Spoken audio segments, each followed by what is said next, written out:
دیکھیں آج میں یا آپ اپنی بیٹی یا بہن کے لیے کوئی پیار بھری بات کہیں تو یہ بہت بڑی بات نہیں ہے۔ آج اس معاشرے میں بیٹی کی عزت ہے، آج اس معاشرے میں بہن کا وقار ہے۔ یوں ہی تو نہیں بوڑھا باپ اپنی جھکی ہوئی کمر پہ بوریاں لاد لاد کے مزدوری کر رہا ہے کہ میں نے اپنی بیٹی کو عزت کے ساتھ رخصت کرنا ہے۔ جوان سال بھائی فیکٹری میں اوور ٹائم لگا رہے ہیں کہ ہم نے بہنوں کو عزت کے ساتھ بیانا ہے۔ یار یہ باپ تو ذبح کرتا تھا، یہ بھائی تو زندہ درگور کر دیتا تھا۔ مجھے بتائیے ان کے سینوں میں یوں کوٹ کوٹ کر پیار کس نے بھر دیا؟ جواب ایک ہی ملے گا، یہ فیض ہے آمینہ کے لال کا، یہ فیض ہے میلاد والے آقا کا۔ لوگ کہتے ہیں کہ لکھا کہاں جناب، میں کہتا ہوں صاحب لکھے کی کمی نہیں، قرآن کا لفظ لفظ، قرآن کا حرف حرف میرے رسول کی شان کو بیان کر رہا ہے۔ لکھے کی کمی نہیں جناب، لیکن میں کہتا ہوں حضور والا ذرا 2 لمحے کے لیے پیچھے پلٹ کر تو دیکھیے، جب تک وہ اس دھرتی پہ جلوہ فراز نہیں ہوئے تھے انسان کے پلے تھا کیا؟ پیدا ہوتے گلے گونڈ کے بیٹیوں کو سلا دینے والا پوچھے کہ لکھا کہاں ہے؟ ذرا غور تو کیجئے، گڑھے کھود کے بیٹیاں دفن کرنے والا کیا انسان ہونے کا حق رکھتا تھا؟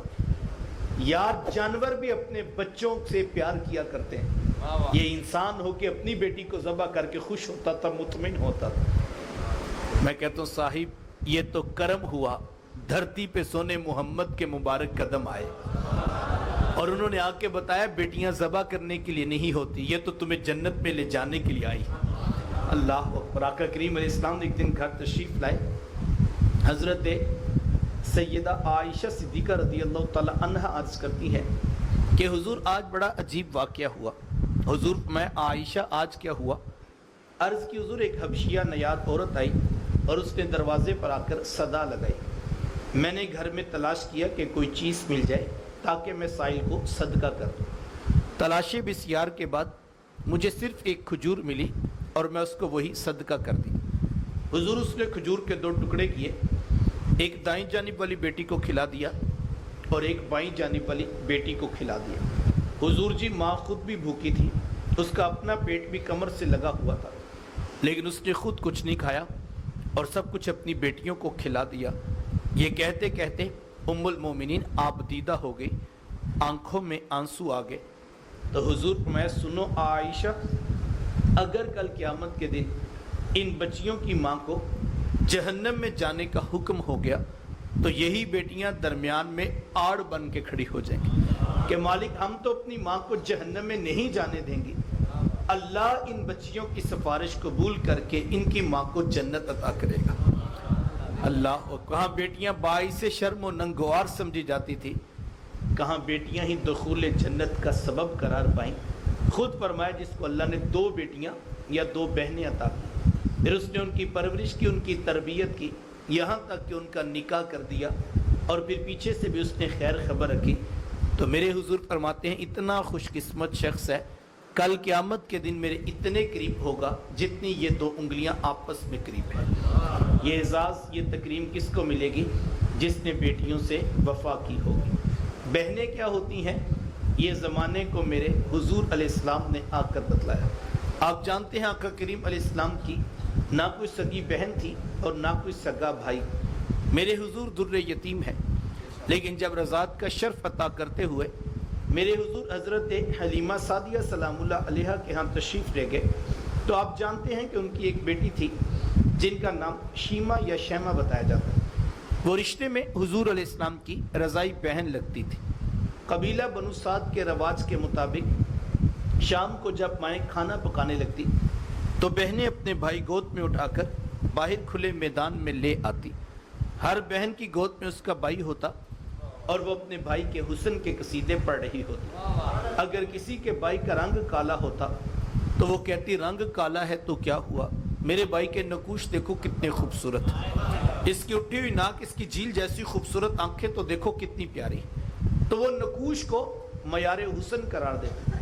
اور اگر کسی کے بھائی کا رنگ گورا چٹا ہوتا تو وہ کہتی رنگ نہیں تو کچھ نہیں، حسن تو ہوتے ہی سر رنگت میں ہے، میرے بھائی کا رنگ دیکھو کتنا خوبصورت ہے۔ تو یہ بحث مباحثہ چل رہا ہوتا اور کوئی بہن بھی ہار ماننے کو تیار نہ ہوتی اتنے میں ایک سمت سے حضرت شیمہ اپنا ویر محمد اٹھا کے لے آتی اور کہتی ذرا میرے ویر کا مقابلہ بھی تو کرو نا. تو وہ کہتی نہیں نہیں شیمہ تیرے ویر کا مقابلہ تو نہیں نا, تیرا تو ساروں کا ہی سردار لگتا ہے. تو میں آتا حضرت شیمہ کا سر فخر سے بلند ہو جاتا اور وہ حضور علیہ السلام کو سینے سے چمٹا لیتی اور دعا دیتی ربنا اب کلنا محمد, انشاءاللہ میرے ویر محمد کو نظر نہ لگے.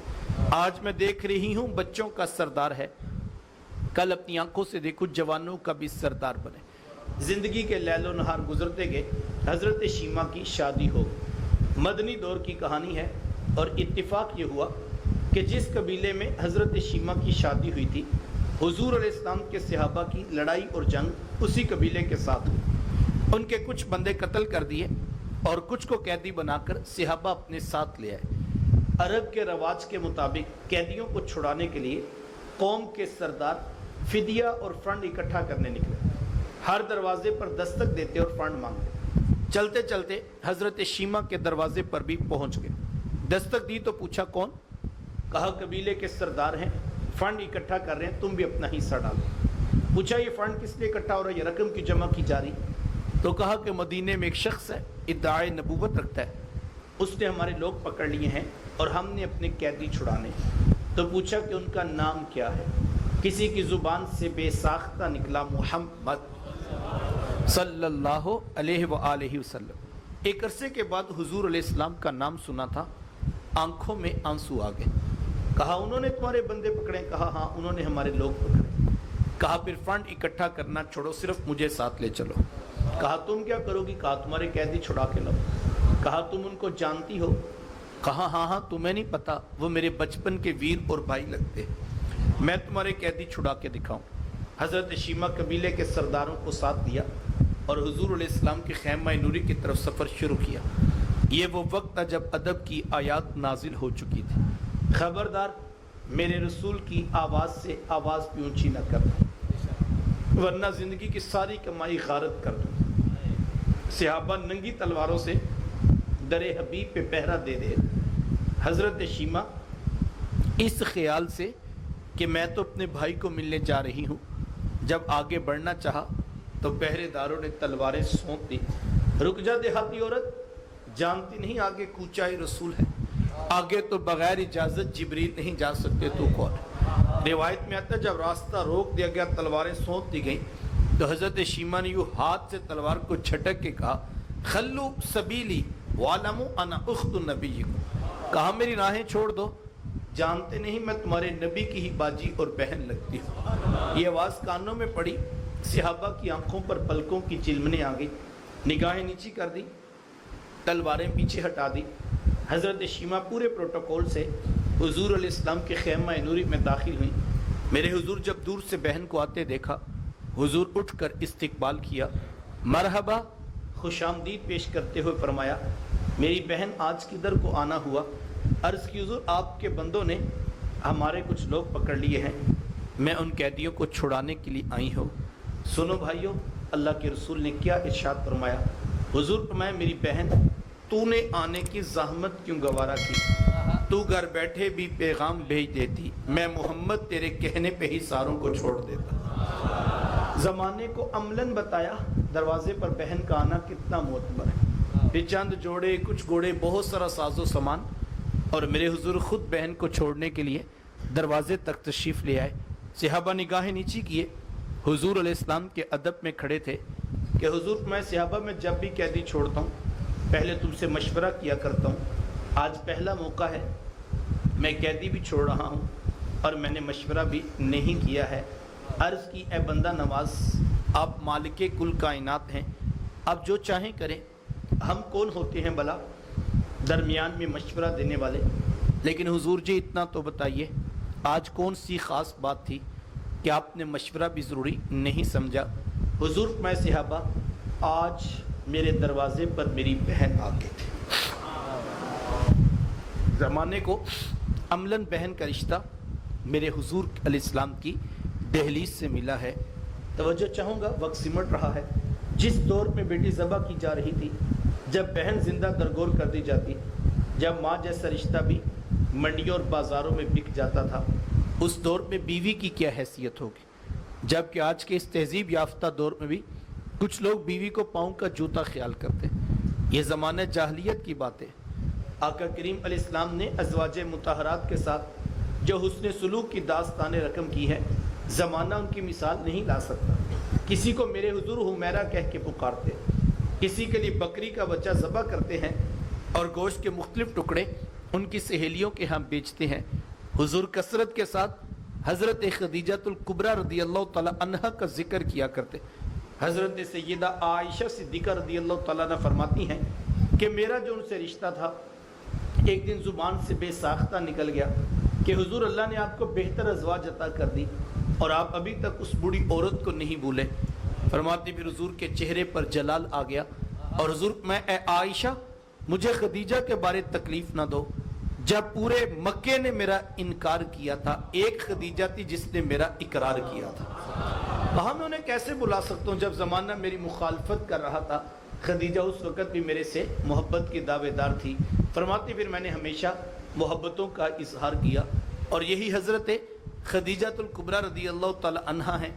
جب ان کا وقت آخر قریب آیا، حضرت سیدہ فاطمہ الزہرا رضی اللہ تعالیٰ عنہا کو بھیجا اور کہا کہ بیٹا جاؤ جا کر حضور علیہ السلام سے چادر رحمت مانگ لاؤ۔ سیدہ حاضر خدمت ہوئیں اور آ کر عرض کی میری والدہ چادر مانگ رہی ہیں۔ آقا کریم علیہ السلام نے چادر بھی اتار کر پیش کر دی اور ساتھ پوچھا کہ بیٹا اپنی والدہ سے پوچھو یہ چادر کیا کرنی ہے۔ یہ کہتے کہتے میرے حضور بھی ساتھ تشریف لے آئے اور حضور میں خدیجہ اپنے چادر کیا کرنی ہے؟ عرض کی حضور مجھے جو بخار ہے لگتا یوں ہے کہ جان لیوا ثابت ہوگا، میری آرزو یہ ہے کہ مجھے کفن ملے تو آپ کی چادر رحمت میں ملے۔ یہ حضور علیہ السلام کی سیرت کا کتنا بڑا حوالہ ہے کہ بیوی آرزو کر رہی ہیں اگر مجھے شوہر کی چادر میں کفن مل جائے تو یہ رب کے حضور میری بخشش کی ضمانت ہوگی۔ حضور علیہ السلام نے چادر بھی اتار کر پیش کر دی اور ساتھ تاریخ ساز جملہ ارشاد فرمایا، فرمایا خدیجہ آپ نے تو صرف چادر مانگی ہے، لو اردتی جلدی لآتے تو کی، اگر آپ مجھ محمد کی جلد بھی مانگ لیتی میں وہ بھی اتار کے پیش کر دوں۔ زمانے کو رشتوں کا تقدس میرے محبوب علیہ السلام کی دہلیز نور سے ملا ہے۔